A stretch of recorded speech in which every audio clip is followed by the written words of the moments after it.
Hey guys, it's Lauren from the Express Lane coming at you with a little bit different of a setup here because we are doing our first ever vlog for the channel. So super excited about this, and our entire franchise is actually getting ready to head to Chicago later on this week for a big work trip. And there are a few individuals in our franchise that this will actually be their first work conference that they're ever attending. So they're kind of wondering, what do I pack? What do I expect? What does everything look like? And I totally get it. Traveling for work is definitely intimidating, especially if you've never done it before. But for me, I am very lucky that I've had a lot of experience with it over the years. I traveled to a research conference when I was doing my undergraduate degree. I traveled for trade shows. I traveled to meet clients, just regular business travel with one of my previous companies. And then at Express, we have an annual conference every year that we attend.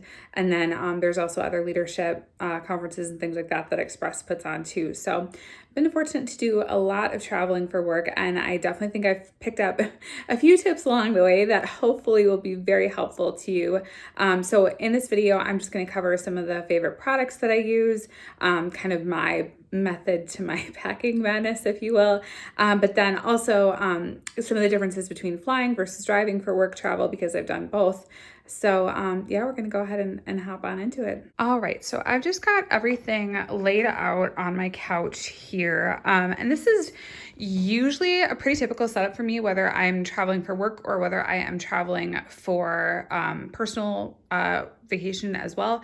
I like to just bring everything out in the living room or lay everything on my bed and just have everything in one spot as I'm going through and figuring out kind of what to pack. So to start things off, these are the three different bags I wanted to talk about. So when you are traveling on a plane for work, if you are allowed to check a bag, this green suitcase, this would be the bag that I would check. And then I would bring this pink bag as my carry-on, and then I would treat this tote bag as my purse, if you will. But that is another really important thing too, because I've definitely traveled for work where we didn't check a bag. So if you're unsure whether or not you can actually check a bag for work, I would say ask your manager, because if you're not checking a bag for work, what I would do instead is I would use this suitcase as my carry-on, because it does fit within the TSA carry-on dimensions. And then I would still use this for my purse, for this work tote for my purse, but I would have to take everything out of this pink bag and somehow fit it into both of these bags. So it is a really big difference whether or not you're checking a bag or not. So if you don't know, check with your manager. For this specific work trip, we're actually only doing 1 night and 2 days. So I'm not even gonna pack in my suitcase. I'm strictly gonna pack in these two bags here. So I wanted to briefly chat about this bag. This is the bag that I usually use for my carry-on. And this bag I have had, gosh, probably 8 to 10 years, and it has held up extremely, extremely well. It does have these really great durable straps. It's got a little pocket in the front, but I do love how bright it is, because it makes it really hard for me to lose it. But one of my probably favorite features that this bag has is it has this back pocket piece to it. So you can literally slide your hand all the way through. And this was one of those things that I never in a million years would have ever thought was an important piece in a bag. But what it actually does, if you are not familiar with something like this, is it allows you, we'll see if I can do this one-handed as I hold the phone with the other hand. There we go. It will allow you to then travel with your bag. You slide it right over the top handle of your bag, and then when you're wheeling your suitcase all around the airport, your bag sits on top. So definitely something that I never thought I needed in a bag, and now that I have it in a bag, I would never buy another carry-on that doesn't have that included. And the other thing I wanted to talk about is this work tote. So when I do use this on a plane, like I said, I use this as my quote unquote purse, even though it is a pretty decent roomy tote bag. But when I am on a road trip, I will also use this as my car bag. So I will have this bag right in the seat next to me, with snacks, with a book, with my electronics, water bottle, whatever it happens to be. So having a bigger work tote like this, I really like, because as you can see, I put my portfolio in here, any notepads. It will fit plenty of books, anything that you might need to carry around with you for a conference. This bag does also fit my laptop. I'll point that out too. So if you want to bring your laptop to do some work between some of the classes that you're in at the conference, or for the times that maybe your trade show booth is closed, this is a really, really, really great option. For this bag, I do like that it has a little closure thing on top, so it does keep it a little closed, and then you can, of course, adjust these little pieces on the side. But whenever I do travel with a bag like this for work, the other thing that I bring is I will put a bag within a bag, or in this case, I have two bags. The reason why I do this is that I don't want to lug this big, huge bag everywhere I go. So like if we're going out for dinner, or we're going on an excursion somewhere around town or something, I don't want to bring this huge tote bag with me. So I really prefer a smaller crossbody bag. And this bag, we'll see if I can do this one-handed. This bag I have taken with me on many a vacation and many a work trip. One of the things that I like about this bag is that you can take the handles off. So it works both as a crossbody and it works as a clutch.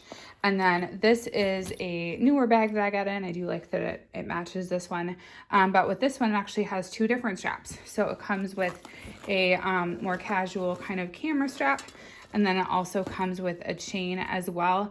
And again, both of these, you can take them right off of the bag. So it's really easy. But again, this bag is still big enough that it will hold my wallet, my phone, chapstick, whatever kind of essentials I need to bring with me. So having a smaller crossbody that, again, you can just take to dinner, take to whatever kind of extra fun conference things you have, but also having a bigger work tote. I just really like having both options for a trip. So now that we've talked about bags, let's talk about clothes. And this is my cat, Piper. So I'm just going to get him out of the film quick. Okay, that's better. You have to have a little bit of color in these vlogs, right? But one of the things that I want to talk about with picking out your clothes and with planning for your trip is to really just use the method that works best for you. I have tried making lists where I list out, like, these are the tops I need, these are the shoes I need, so everything's kind of laid out by category. I've made packing lists that it's like, these are the items for my outfit on Monday, these are the items for my outfit on Tuesday. So any of those have worked fine for me. Nothing's been left behind.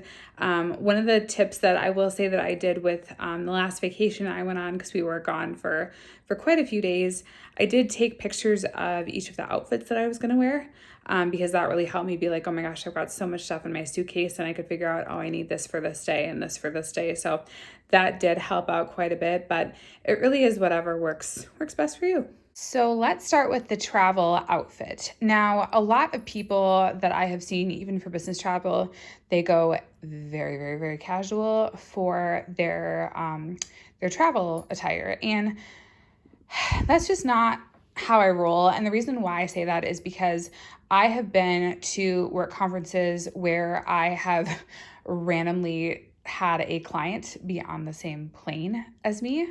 I've also had conferences where I got to the hotel and I met a client in the lobby before we even checked into the room and got changed. So you never know who you're going to run into. And I don't really want the first time a client sees me for me to be wearing sweatpants. So my usual go-to attire that I will wear when I travel is going to be a nice pair of jeans. The jeans that I have on would be great. They don't have holes. They don't have any rips in them. Wearing an easy pair of really comfy but slip on and off shoes. So again, the ones that I have on today, these would be another great pair to wear. They do have some memory foam in them, so they're extremely comfortable. And then I usually will wear a plain colored t-shirt and then a company zip up. So this is the company track jacket I have for Express. For the previous company that I worked at, I did have a black track jacket that had that company's name embroidered on it.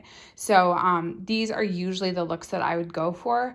I do have some plain track jackets too. So even if I didn't have like a company branded one, I would wear one of those instead. But these are nice because like they're going to keep you warm on the plane, but then it also obviously lets them know what company you're with. so that if you do run into a client, they can come up and say hi and they know who you are. So that's just kind of a nice touch too. The other thing I wanted to mention is coats. So whether it is springtime and you are wearing a trench coat, or whether it is wintertime and you are packing a heavy duty wool coat, what I will tell you is to wear that coat on the plane. And again, the reason why is number one, it's going to give you an extra layer of warmth. But number two, it's going to save you valuable space in your suitcase if you wear it instead of trying to pack it. So my recommendation is always going to be wear those on the plane. You can always take them off once you get on the plane and tuck them in the overheads. I usually am always cold, so I will end up wearing them the whole time that I'm on a plane. But this is just another hack that will save you a lot of space in your suitcase. And while we are on the topic of coats and things like that, is one of my tried and true pieces of advice when it comes to work conferences is to dress in layers, which I know is like the most cliche thing ever. Everybody says that, but hear me out here. So what happens is that when you are going to a conference, you are in a room with a lot of people.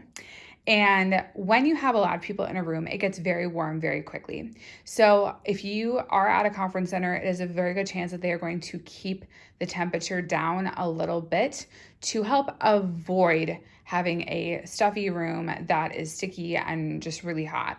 So because again, I know myself and I know that I am always cold, I will always pack like a heavier blazer like this, or I'll pack some kind of like professional like moto jacket or things like that.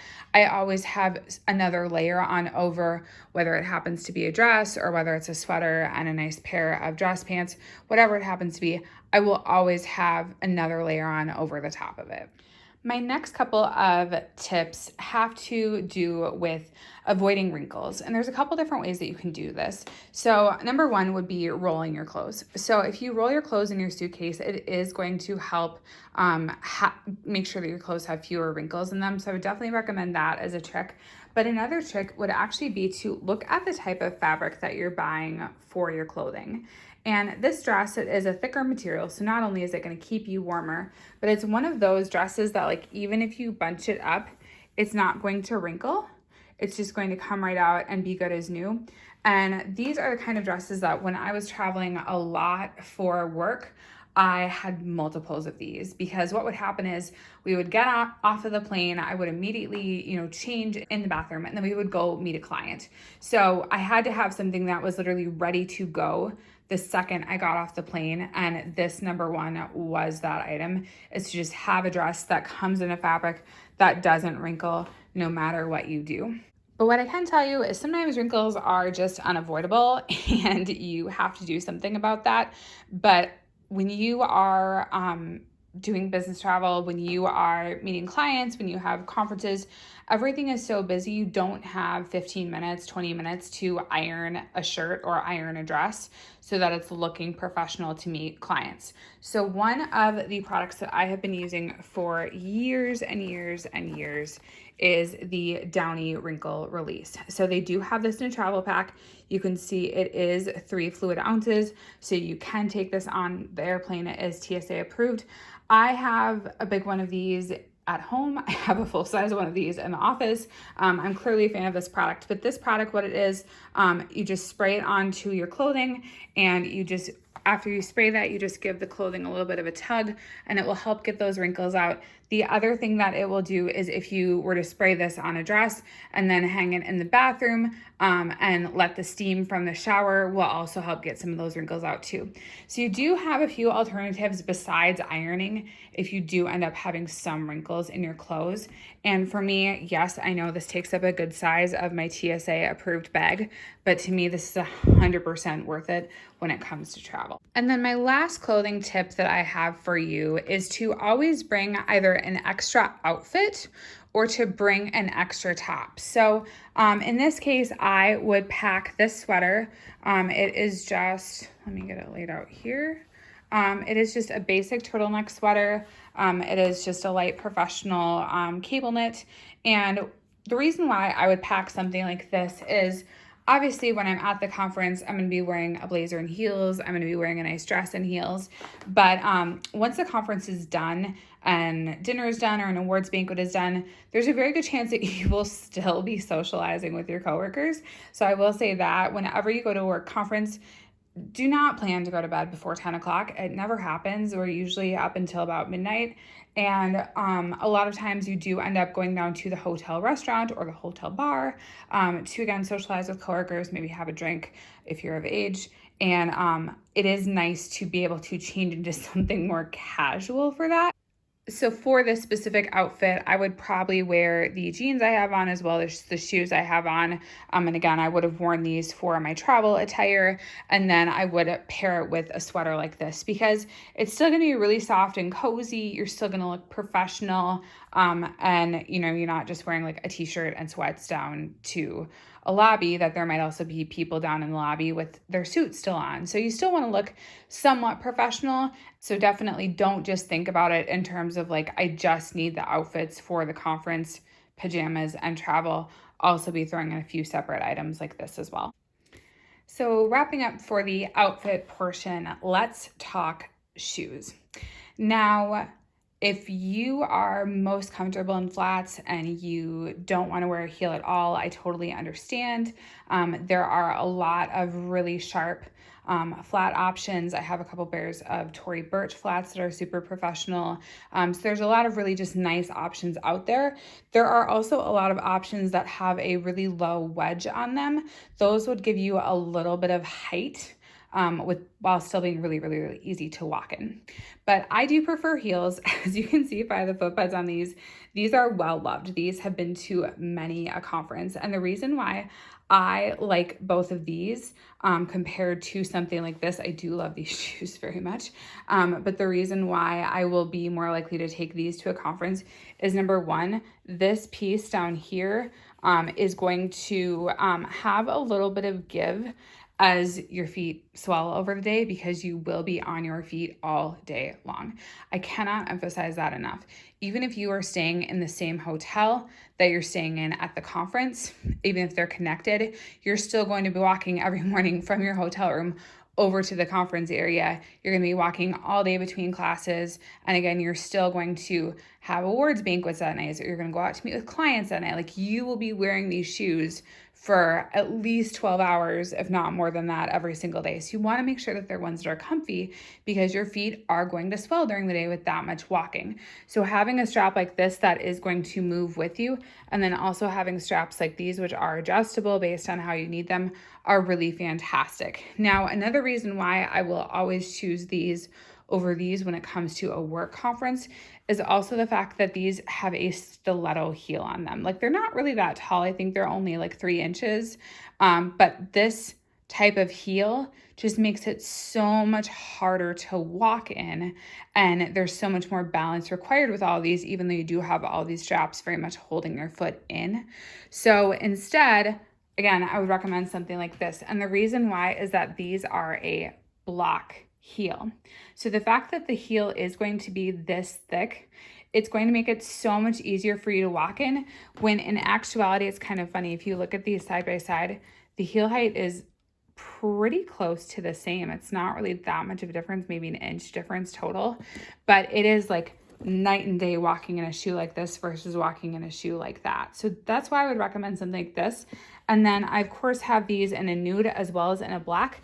But in the black pair that I have, the heel height, as you can see here, is even, I guess not when I hold it up like that, but the heel height is even shorter. There's probably another inch difference between this heel and this heel. So by having different pairs of heels that you're alternating throughout the day, or not throughout the day, but throughout the conference, it's going to make it easier on your feet to go from something like this to something like this to then again a flat like this. It's going to just help with the arch in your foot, and it's going to make it so that your feet aren't so uncomfortable walking miles and miles throughout these conferences.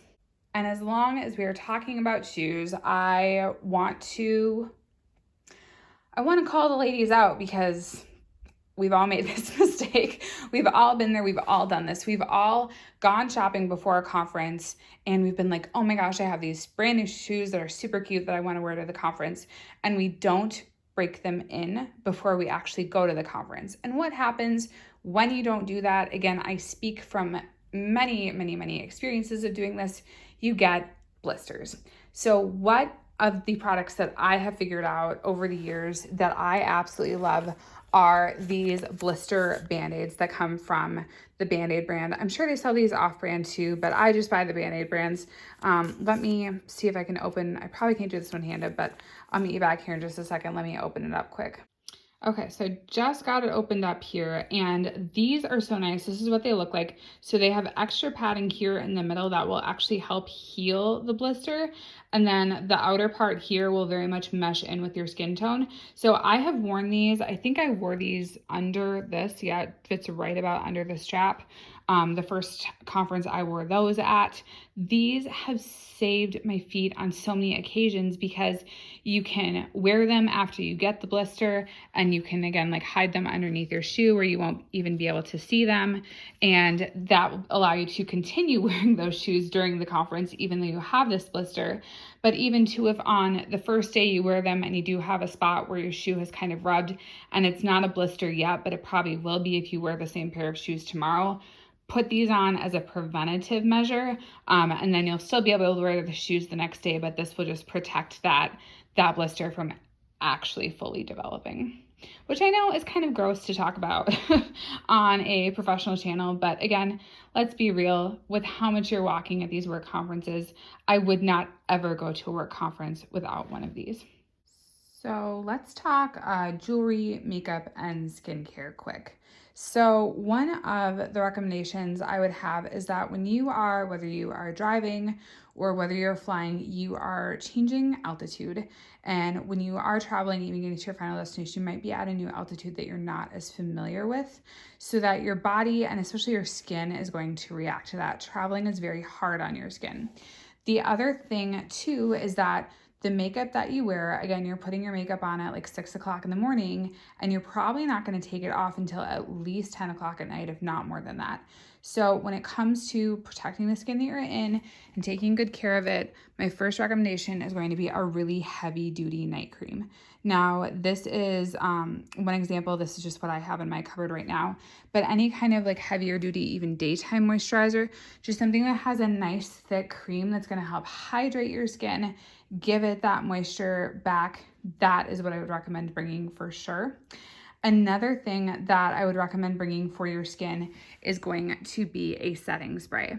Now, this setting spray, I believe, is 5 ounces is what it says on there. So I would travel with this in the car, but I would not bring a setting spray like this on the plane.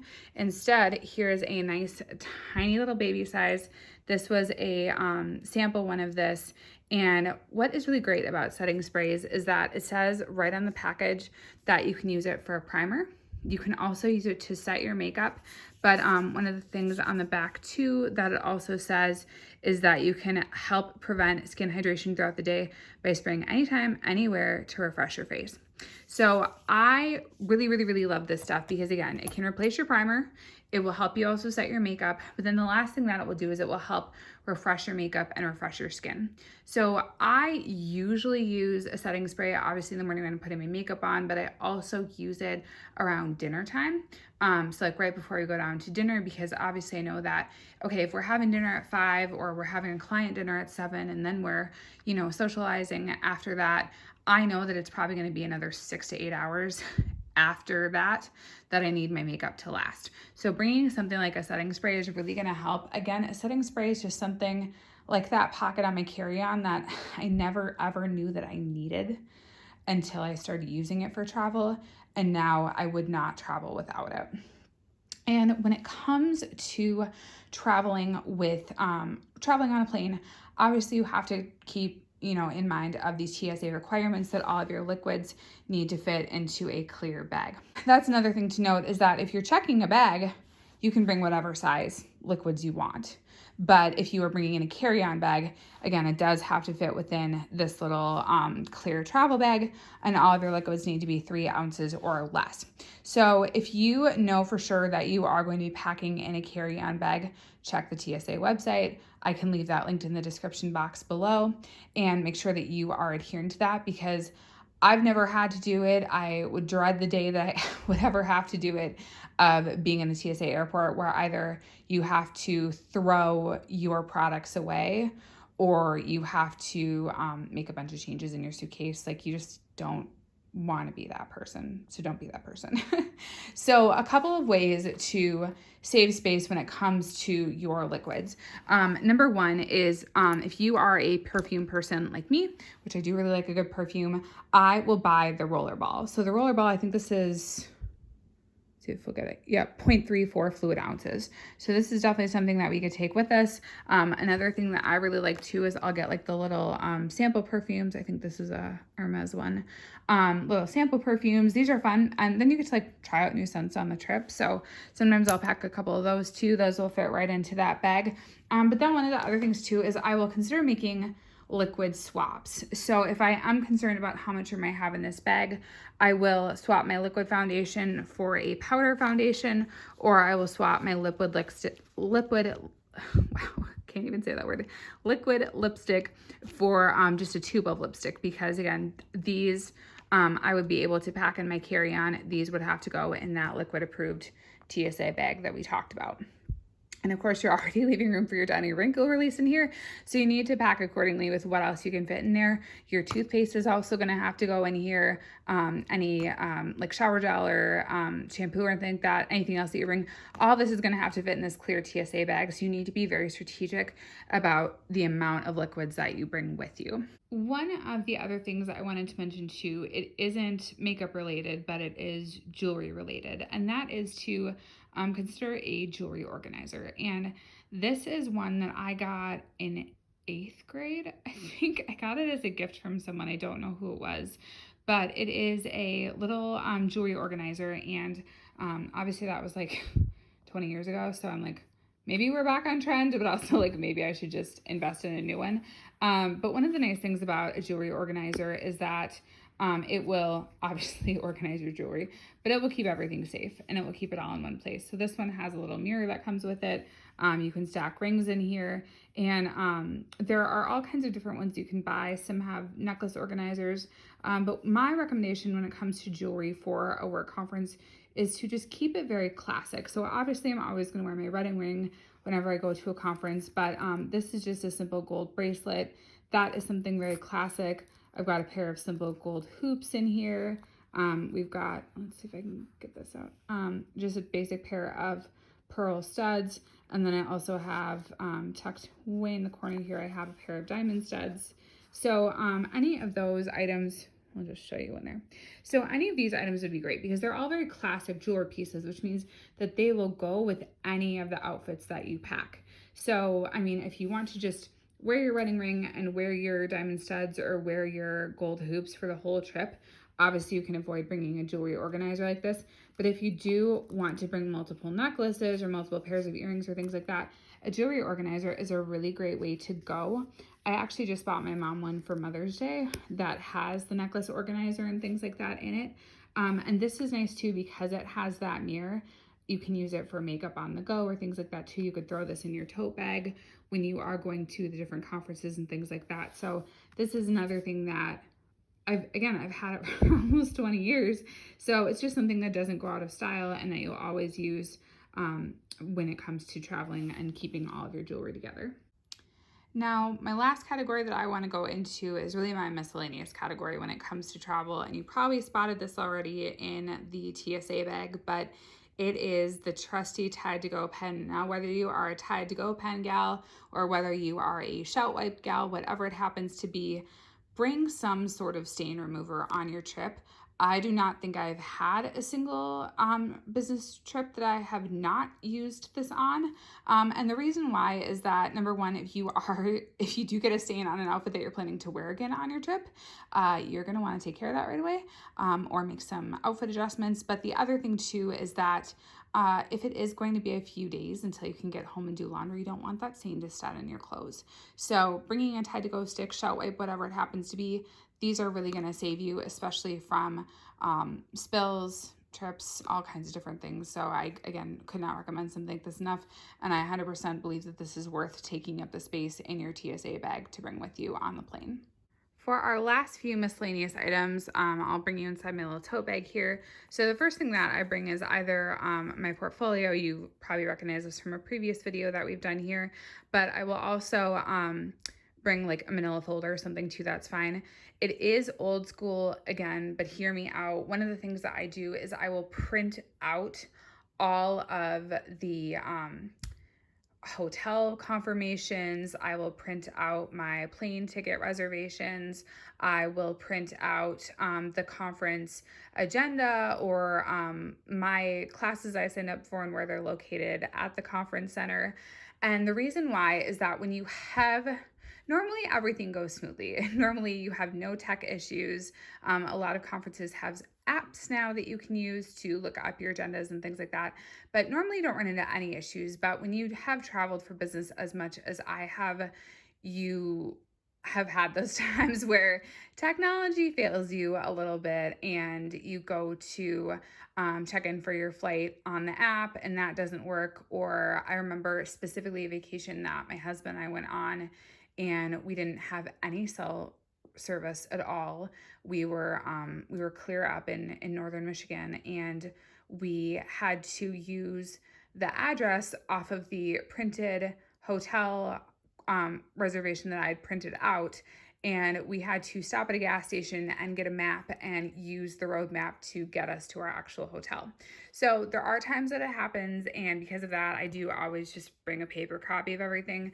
And again, I usually just put it in here, or I will put it in a manila folder. Again, this is one of those pad folio, portfolio type things, so it does have a notepad in it, also has a pen in it. I also always bring a book, and then I always bring a water bottle too. I like these kind of water bottles where they have the screw on top, because then you can just chuck the water bottle in your bag. You're not worried about it going all over everything because it is secure on top. This is one of the Corkscrew ones where it does keep stuff cold for a really long time, similar to the Yeti ones. And one of the other things too is that these are really great for, again, just staying hydrated. You never know when you're gonna be getting some more water again, or having another drink, having another meal, whatever it happens to be sometimes on those more sporadic business trips. So just making sure that you have a big bottle of water with you at all times to stay hydrated. Of course, you wanna make sure that this is empty if you are taking it on a plane with you. But again, as soon as you get through TSA and you are getting ready to board the plane, you can of course fill it up with water so that you have that on the flight as well. And I wanted to touch kind of back on the snack thing too. So for conferences like the one that we are going to, snack breaks are planned, meals are planned.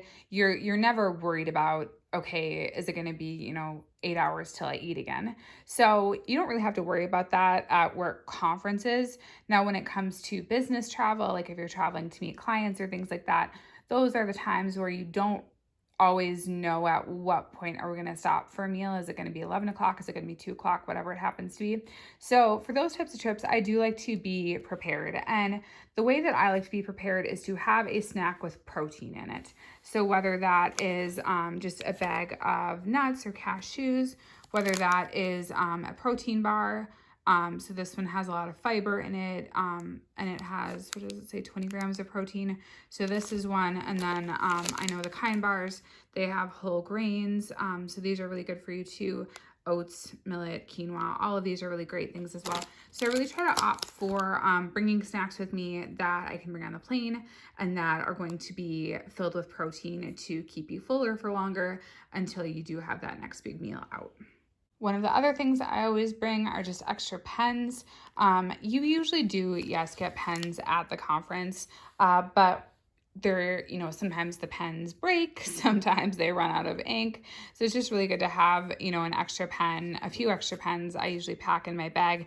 And I just will, again, bring those in the tote bag with me to my classes. Actually, it's funny, last year at a conference, I watched someone sit down at a table near me and went to use his pen, and the entire top popped off the pen and it wouldn't work anymore after that. So at that time, what do? Do you just not take notes for the rest of the class? So having extra pens is also a really good thing too. And then I think the last thing I have in here are, these are I've got a little string there. these are my wireless headphones. So they're not AirPods or anything like that. And of course, if you want to bring, regular headphones, that works too.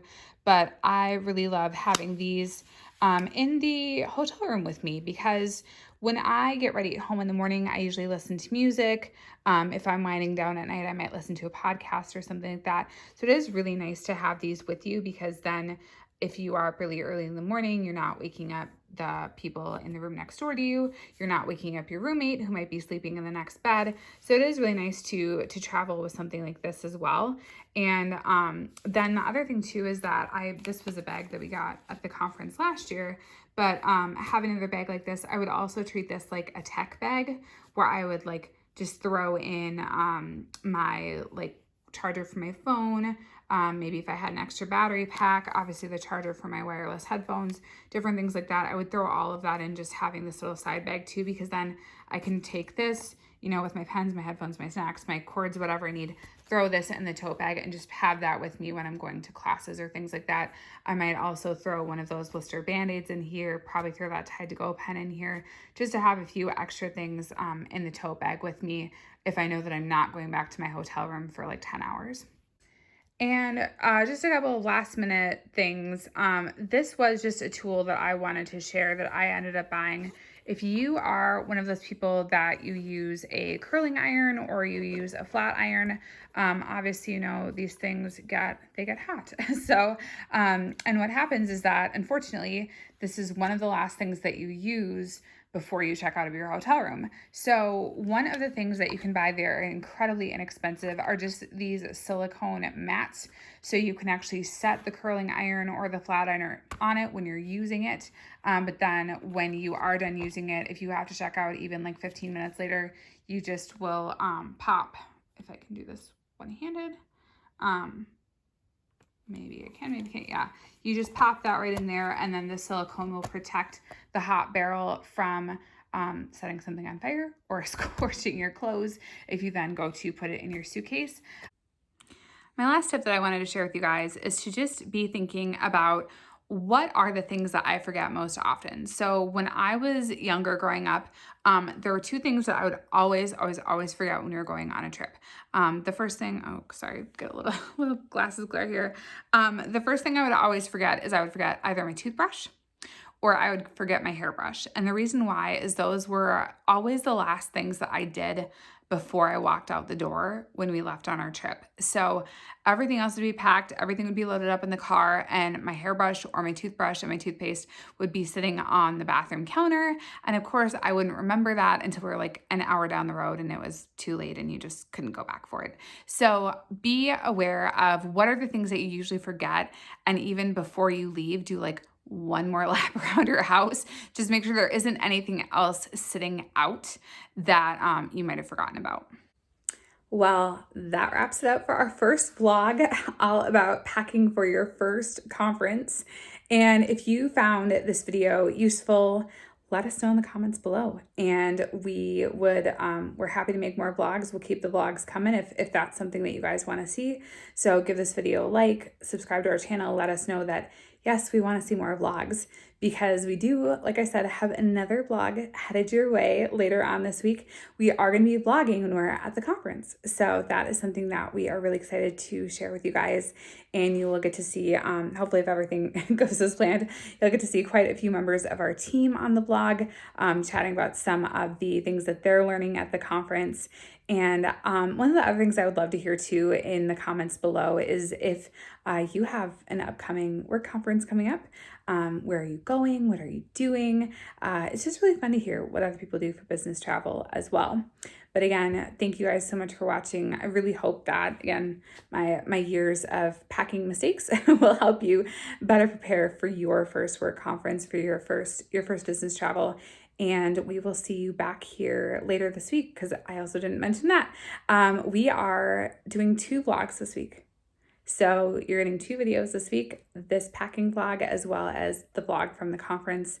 And then I believe next week we'll be back to just 1 video. So I think it'll be next Wednesday will be the next regular video that we'll do. So the vlog for the conference, I think we've got planned to go up on, I think we're going to do Saturday. So anyway, if you're subscribed, you'll see those videos right away. So make sure you subscribe to our channel, and we will see you soon. And hopefully these tips, as well as our vlog coming up in Chicago, will give you a few tips to help you get your career in the express lane.